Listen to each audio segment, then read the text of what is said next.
ఎందుకు ఆయన గొప్ప కార్యాలు చేయాలని అనుకుంటున్నాడు? నీ వైపు తిప్పుకోవాలి, ఆయన వైపు తిప్పుకోవాలని, నీ మనస్సు ఆయన తట్టుపోవాలని, నీ ఆలోచన చెప్పు ఆయన తట్టు వెళ్ళాలని, నీకు ఆయన గొప్ప కార్యాలు చేయాలని పూనుకుంటున్నాడు ఈ పూట. ఆమేన్. నువ్వు చేయాల్సిన ప్రార్థన తెలుసా?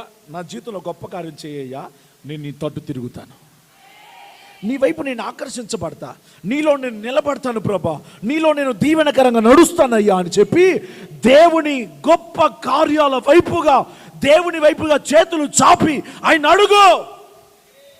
అడగనిది చెప్పాలి అడగనిది. అమ్మ కూడా అన్నం పెట్టదుగా, మరి నువ్వు అడగకపోతే ఎట్లా? అడుగుడి,